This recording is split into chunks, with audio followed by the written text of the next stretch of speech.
Good morning. Am I audible? Yes, sir. Okay.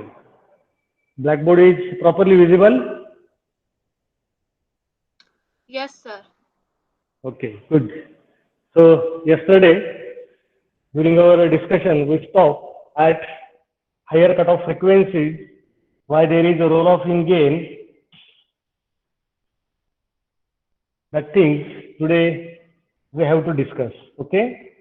So, at low frequency side, the gain is less, this much area. I think we consider this frequency from which the gain remains constant, and that frequency we consider as, I think it was 2K, just for example, huh? Correct? After 2 kilohertz, by increasing the frequency as per this consideration, the gain remains constant. Okay. Again, it remains constant, and later on, if we increase the frequency, again that roll off in gain starts. So these things yesterday we discussed already, right? So why there is a roll off in gain? How much frequency I considered yesterday? This one. After which, again, that gain starts to decrease by increasing the frequency of that input signal. How much it was? How much mega? I think you might have noted it.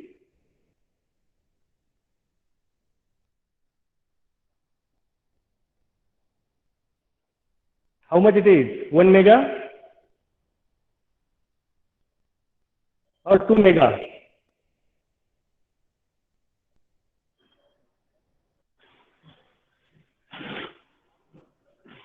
Are you there?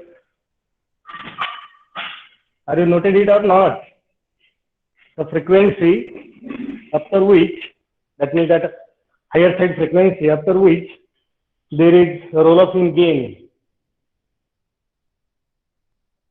That frequency is considered yesterday. I taken one example, na? Nobody noted it? Okay. I will consider this frequency as 1 megahertz. After which, by increasing again more than that of 1 mega, what we discussed, the roll off in gain again starts, and why it happens, that today we have to discuss.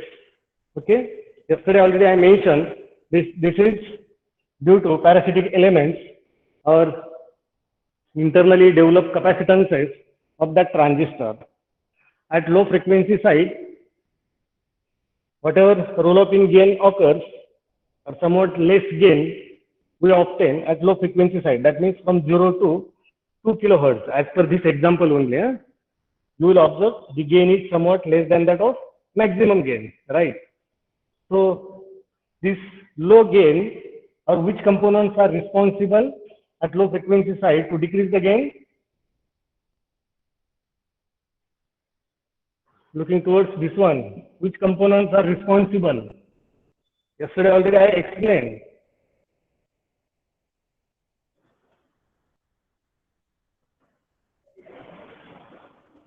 Input and output coupling capacitor.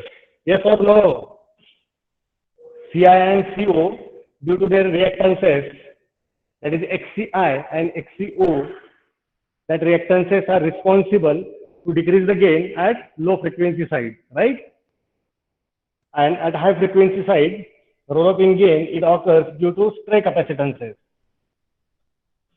which are internally developed within that transistor. So here, again, I will be able to replace this MOSFET by its construction. I mention here various capacitors. The capacitor, internal capacitor developed across gate and drain, it is titled as CGD. That is capacitance developed at the gate with respect to drain terminal, that is CGD. Similarly, the capacitor developed across gate and source terminal, it is mentioned as CGS. And third one, which is developed between drain and source, of that device. It is mentioned as CDS, capacitance developed at the drain terminal with respect to source or between the drain and source. Are you getting it? Is it visible? Yes, sir. Yes. Okay. The same capacitance is again within this symbol I shown here. See, between gate to drain, the capacitance is shown as CGD, that is the capacitance developed between that gate and drain terminal.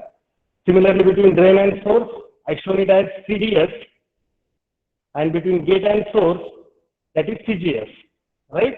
So all these capacitors are responsible to decrease the gain of that amplifier at high frequency side.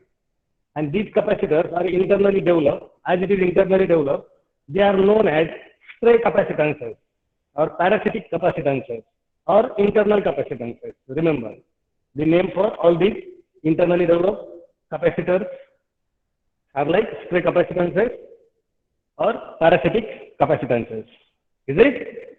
Now, how it will go on to affect the performance of our amplifier circuit, that I will try to show you. Now see, I will replace this transistor by its somewhat equivalent. Somewhat equivalent means what? See, there is a internal drain to source resistance.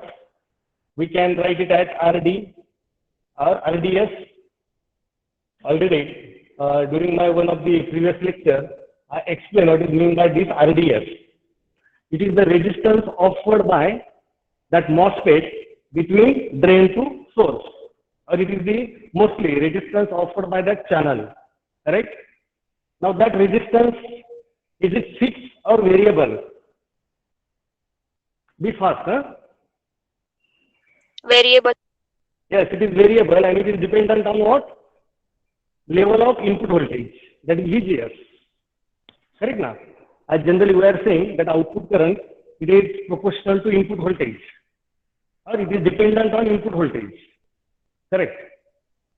And that's why in another way we can say the resistance offered between drain to source, it will be dependent on value of this VGS. Correct? Now, in this case, we will consider that input signal of 100 millivolt peak sine wave, right? Amplitude, we will go on to keep it constant. That means whatever VG will get generated, it will remain constant. Constant means it will remain time varying but with constant peak amplitude. It will not go on to vary until we will go on to change the input signal amplitude, right? That means whatever RDS that device will go on to offer, it will remain a fixed value, correct? Now see, already I shown here one internal capacitor, that is CDS, which is developed between drain and source. So the same capacitance, I can show it in terms of its reactance like this. This is nothing but XCDS, reactance offered by that CDS. Is it visible properly? So you will observe between drain to source across that device, there are two components. One component is the channel resistance between drain to source, that is RDS, and another component is the reactance offered by that parasitic capacitance, which is developed between drain and source. That is nothing but by the CDS. Okay. Now, if I change the input signal frequency, if we vary it like this from 0 to somewhat, we can say up to 10 megahertz, right? This RDS will not go on to affect because resistance is independent of frequency, right? Now, resistance of any resistor, it does not get changed if signal frequency gets changed. But which component is dependent on frequency? Or the resistance offered by which component is dependent on frequency of applied signal? That is capacitor, right now. So here, can we say this RDS will remain fixed while this XCDS, that is nothing but reactance offered by that internally developed capacitance between drain to source, that is CDS, it will be dependent on what? Input signal frequency. Are you getting it? Yes, sir. Okay. I will try to show here with somewhat large diagram so that it may be again very clear to you. See, this is nothing but the drain terminal of our transistor, and I will be going to replace it by two components parallel to each other. Which are the two components? One is the resistance offered between drain to source, that is RDS, and another one is what? Reactance offered by internally developed capacitance, that is nothing but CDS, right now. So this is nothing but reactance offered by CDS. That's why I written it as XCDS. And later on, again, there is RS, that bypass capacitor and all that. Okay. I will draw it partially only, right? And we are taking the output at drain terminal with respect to what? That common terminal. Okay. Is it visible now properly? This much Yes, part, sir. this much part I read on. Okay, for your understanding purpose. Now see, up to a particular frequency, as per this our consideration, we can say up to 1 megahertz. Okay, when input signal frequency is up to 1 megahertz. Remember this XCDS, as it is dependent on frequency, XCDS, it will be large as compared to RDS. This RDS is fixed. Drain to source resistance, it is independent of input signal frequency. It will be dependent on what? Amplitude, voltage, input voltage, that is VTS, right now. So here, I can write up to 1 megahertz, this XCDS will be greater than RDS, correct? Now see, whatever current we will want to flow, that AC current we can say, that is ID, whatever ID we will want to flow here, up to 1 megahertz of input signal frequency, that current will have two paths.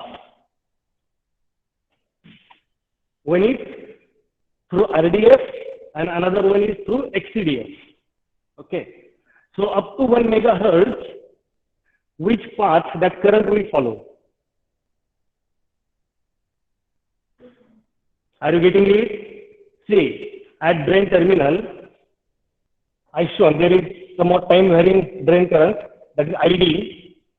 Between drain to source, this is source terminal. That device offers two components parallel with each other. One is what? The channel resistance, that is nothing but the small RDS, and another one is parasitic capacitance and the reactance offered by it, that is XCDS. Okay. These two components will be parallel with each other at or up to 1 megahertz of input signal frequency. Whatever current will reach, or I mentioned here, up to 1 megahertz, the reactance offered by that CDS, it will be greater than RDS. Okay. So my question is, up to 1 megahertz, which path that current will follow? That is either through XCDS. RDS. Yes, RDS, RDS. because that RDS is small and current always takes minimum resistive path, right? So how much will be the output voltage? That output voltage is nothing but what? Drop across that path, AC drop, right now. And how much will be that AC drop? We can write it as small ID into small RDS. Agree? This is nothing but our output voltage, which will be time varying. Okay, because that current will go on to flow RDS as per your answer. It will not go on to flow through XCDS, right? Okay, now the next condition I will set by taking the reference of our previous discussion. Suppose applied input signal frequency is increased beyond 1 megahertz. For example, if that input signal frequency is 1.5 megahertz,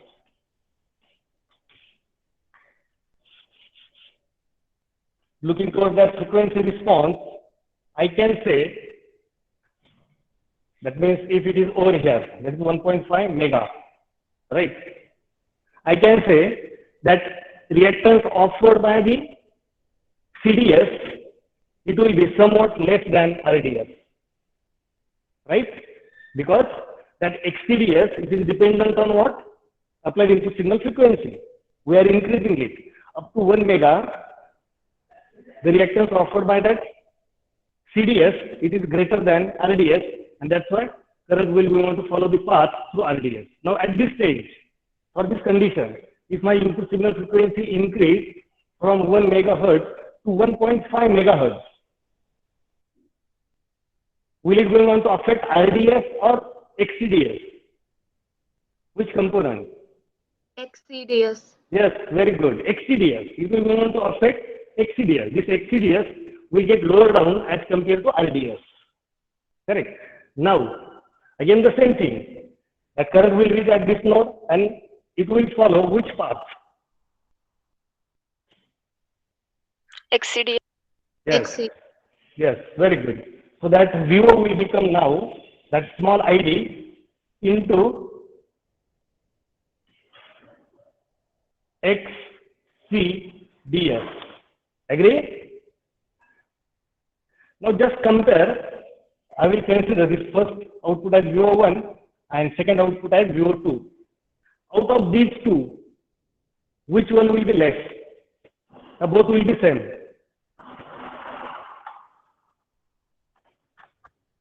Compare VO1 and VO2. Will it be same? No. No. Then VO2 is less. VO2 will be less than VO1. Correct? Good. Again, increase that frequency from 1 mega to suppose 1.5 mega to 2 megahertz.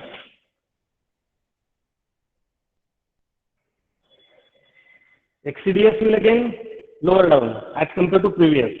Already it is lower than that of RDS at 1.5 mega. If I increase it to 2 megahertz, this XCDS will get again lower down, and again the next option output voltage, that will be VO3, suppose it will be again small ID into XCDS, correct, which is less than previous XCDS. Are you agree? And that's why VO3 again will be less than VO2. Yes or no? So see, the same thing is shown in this frequency response curve. By increasing the frequency, what is happening with output voltage? Or we can say gain or voltage, one and the same thing, because gain is nothing but, already I explained, that is nothing but VO by Vin. Our Vin is constant, that is 100 millivolt, but our VO, it is variable. It depends on input signal frequency. So as that VO gets decrease and decrease, gain will get decreased, because gain is directly proportional to output voltage. Correct? Our input is constant, fixed, that is 100 millivolts. And that's why there is decrease in gain at high frequency side. Are you getting it now?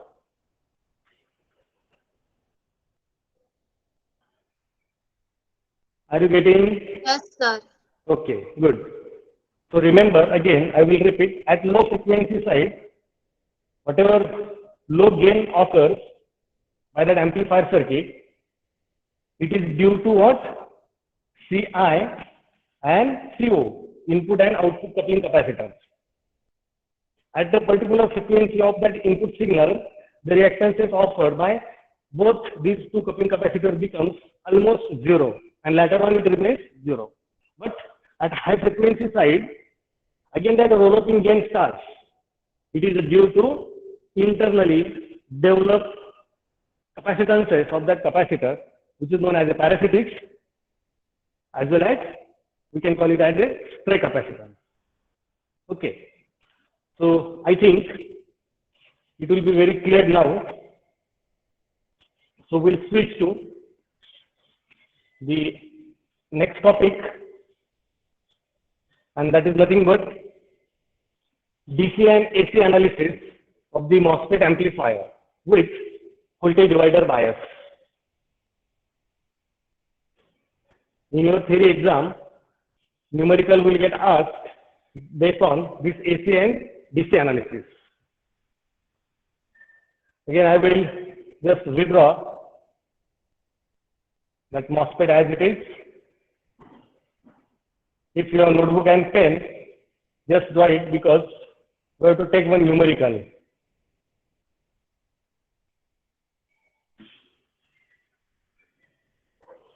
This is nothing but RD, this one is RS, this one is CS,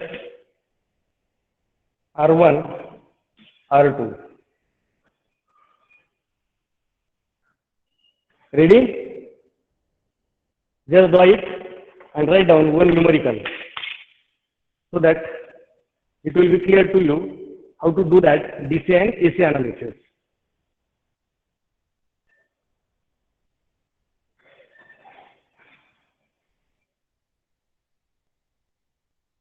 So note down, for the shown amplifier circuit,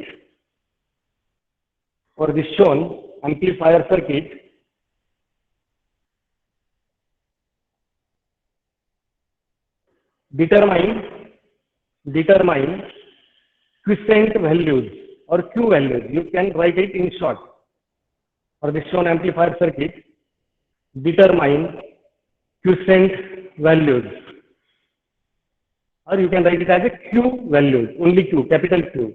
Okay. Next line. For the given transistor, that is nothing but this N channel E MOSFET. For the given transistor, if Vt equals to 5 volts, if Vt equals to 5 volts,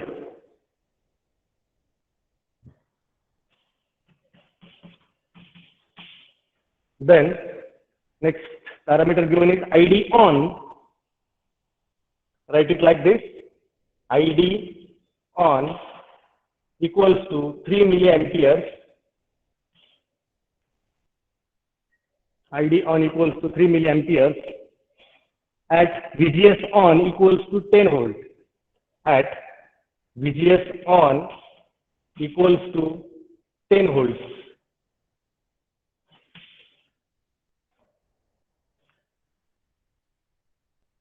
Okay. Now see, first of all, what you have to find out? You have to find out Q points for the shown amplifier circuit. Now, what is meant by Q points? The value of various voltage and current related to that operating point, Q point, right? Already we discussed about that Q point. Which are the various components related to that Q point? Drain current is there, which we are calling it as IDQ. Then gate to source voltage is there, by which there is a non-zero ID as IDQ, and that's why that VGS is known as a VGSQ. And third one, how much drain to source voltage will be obtained at that quiescent point. That is nothing but VDSQ. So see, if the numerical is asked, determine the quiescent values for the shown amplifier circuit, that means you have to determine IDQ, VGSQ and VDSQ. That's all. Is it okay?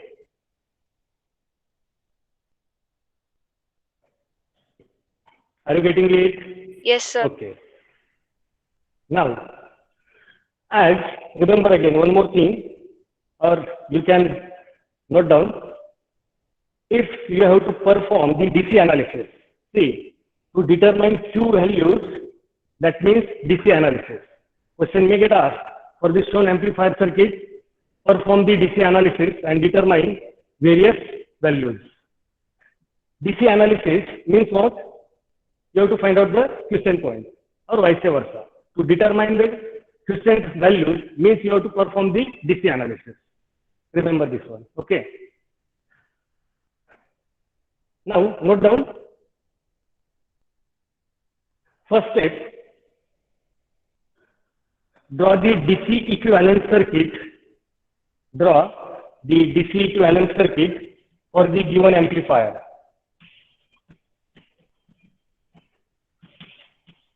Draw the DC equivalent circuit for the given amplifier. Okay. Now, what is meant by DC equivalent circuit? DC equivalent circuit means you have to consider no AC signal, or even if that AC source is shown, you have to consider it as open, right? That means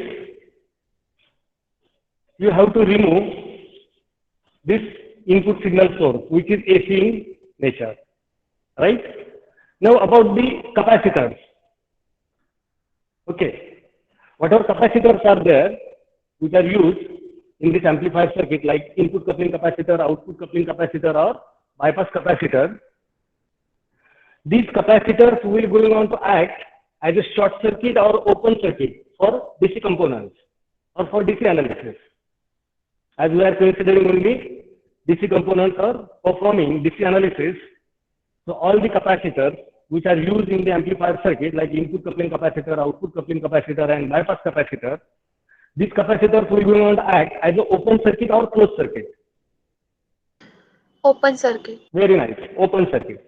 So remove all the capacitors. They will be going to act as an open circuit, right? Yes or no? So see what is remaining. You can remove these lines. You can remove this line also, which is used to connect that bypass capacitor, as well as you can remove this line also. So what is remaining? Only this much part, correct? With respect to ground action, huh? Right? So whatever the circuit we develop to do the DC analysis, this circuit is known as a DC equivalent circuit. Are you getting it? Yes or no? DC equivalent circuit means what? You have to consider only DC components or DC values. And that's why I removed input signal source. Already you told for DC components, all capacitors will be going to act as open circuit. And that's why I open it. So it is remaining only this much component, right? So this is known as what? DC equivalent circuit. Okay. Now, in this circuit diagram, note down that R1 is 22 mega. Value of this R1 is 22 mega. Then R2 is 18 mega ohm. RD, it is of 3 kilo ohm. And RS, it is of 820 ohm. Okay. As we know, this node voltage, which is formed by VDD, R1 and R2, it is known as VG. The voltage available at the source terminal is known as VS, as well as voltage available at drain terminal is known as VD. Okay. VDD use is of 40 volts. Consider this DC source of 40 volts, 40. Okay. Now, looking towards this circuit diagram,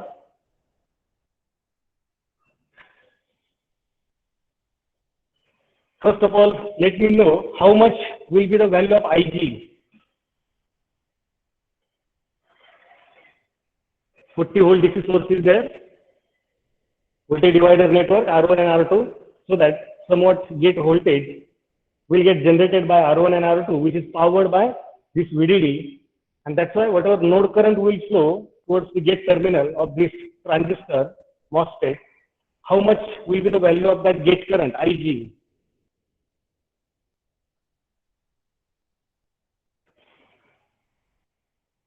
For MOSFET, how much is the value of IG? 0. 0. Correct. Very nice. So first of all, note down IG is equals to 0. Why it is 0? Because for MOSFET, as gate terminal is totally isolated from the substrate. That is by using SiO2 layer. That SiO2 is acting as a good insulator, correct now? And that gate terminal is not physically connected to the substrate, right? It is totally isolated by SiO2. And that's why whatever current we are considering, that current is always equals to 0. Agree? Then second, can we calculate this node voltage which is available at the gate terminal, this Vg? Can we determine it, Vg? Can you apply the voltage divider rule?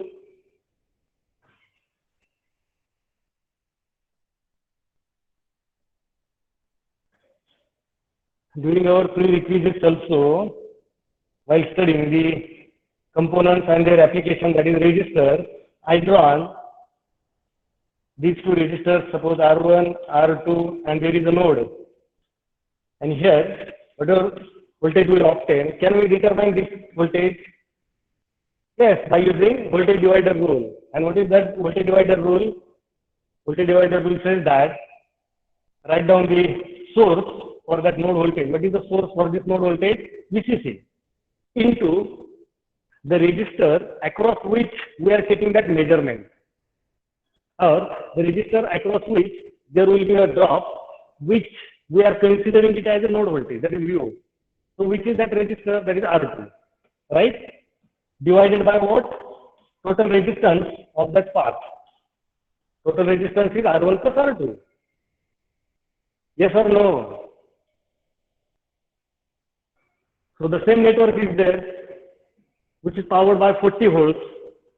R1 is 22 mega, R2 is 18 mega. So how you will determine that Vg?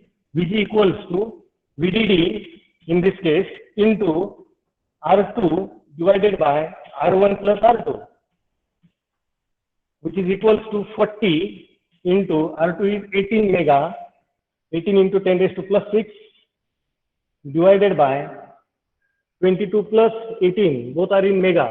That's why it will be 40 into 10 raised to 6.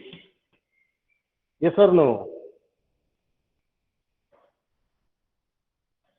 Right?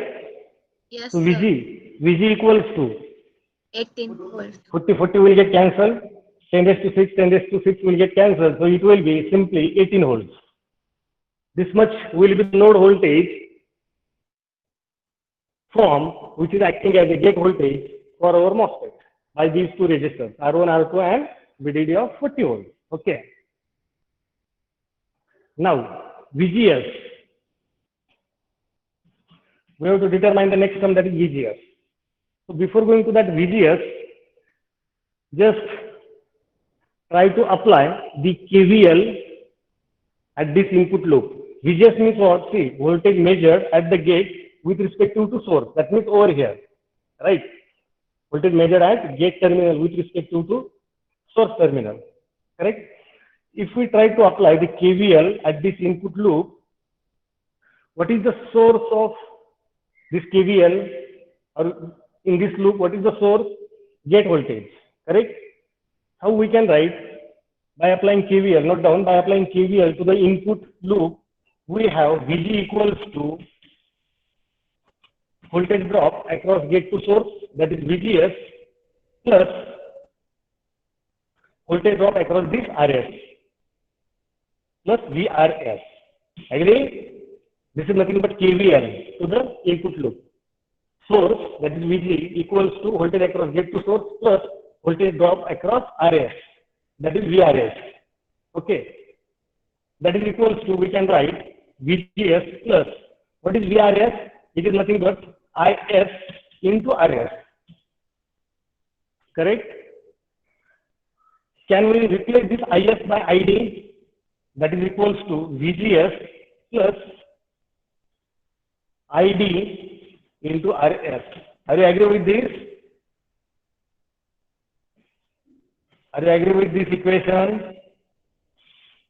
Yes, Instead of IS, I directly taken it as ID, because for MOSFET, as we know, ID equals to IS, as IG is equals to 0 always, right? And that's why I mentioned it over here only, that is as IG is equals to 0. correct? And therefore, in which term we are interested? We are interested in VGS, right now. Therefore, VGS equals to VG minus ID into RS, correct? Yes or no? Just rearrange the term. Therefore, VGS equals to VG minus, take this ID into RS towards LHS. So it will be minus ID into RS. Okay. That is equals to, what is VG? How much is VG? VG is 18 minus ID that we don't know. So write down it as it is. VGS equals to 18 minus ID into RS is how much? 820. Correct. Note down it. As that RS is 820, you can write that VGS equals to 18 minus ID into 820.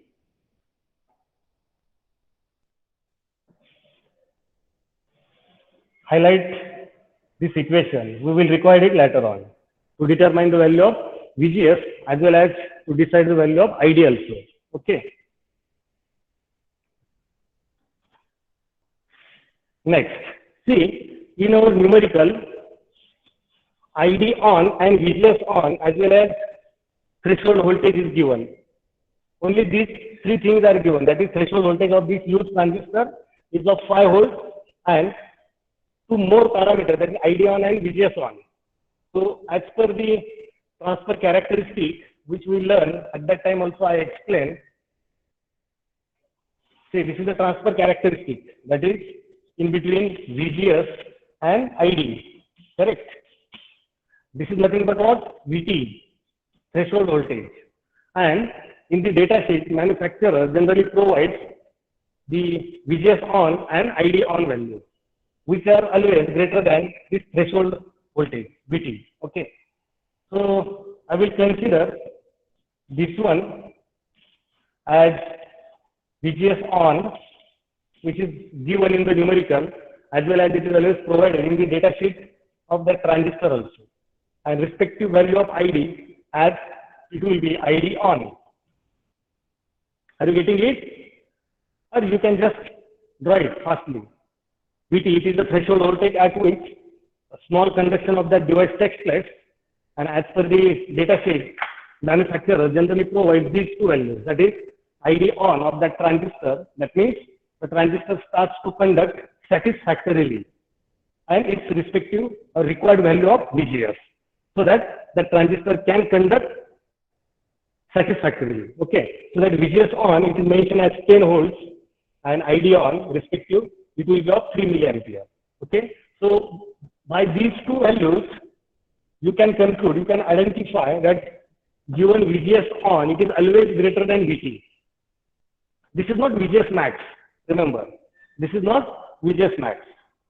It is the value of gate to source voltage at which the transistor starts to conduct satisfactorily. That means somewhat greater than that of its threshold voltage level. Okay. Now, why these two values are given?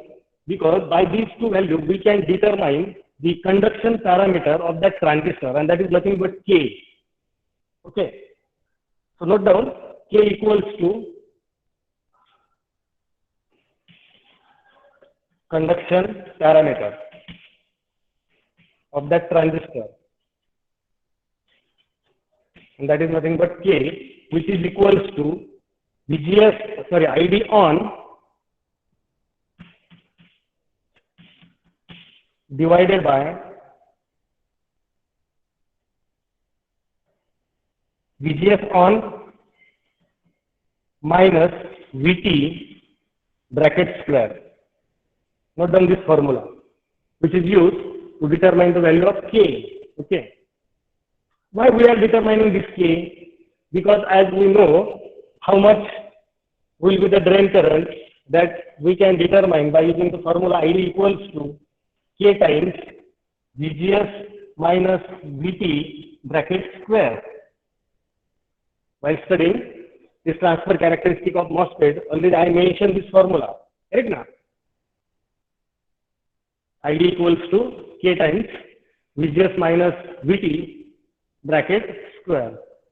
This is the formula to determine the value of ID at any level of VGS, which should be greater than VT, right? Otherwise, if it is less than VT, then ID will remain 0. And that's why this conduction parameter, which is constant, that we have to determine. And it can be determined by the given values by the manufacturer in the data sheet, and that is ID on and VGS on. By using this formula, K equals to ID on divided by VGS on minus VT bracket square, you can determine the value of K. Correct? Are you written it? Therefore, K equals to ID on, it is given as 3 milliampere.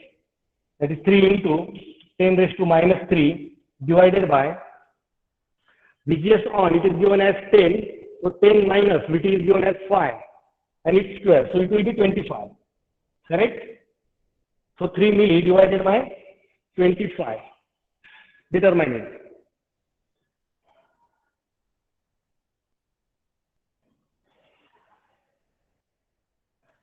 Three milli divided by 25.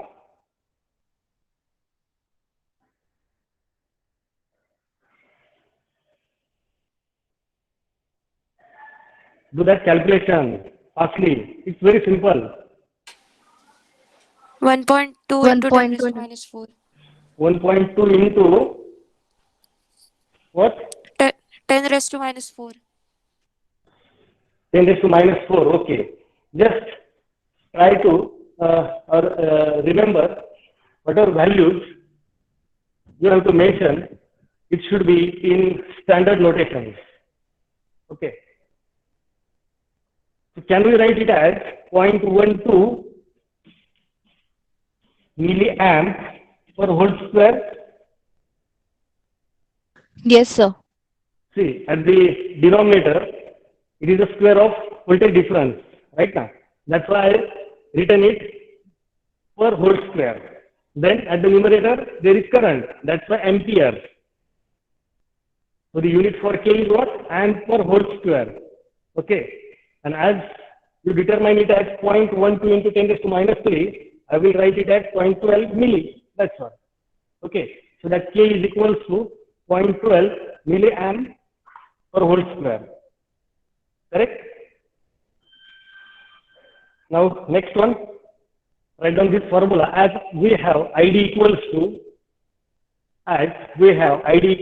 K times VGS minus VT bracket square, as we have ID equals to K times VGS minus VT bracket square,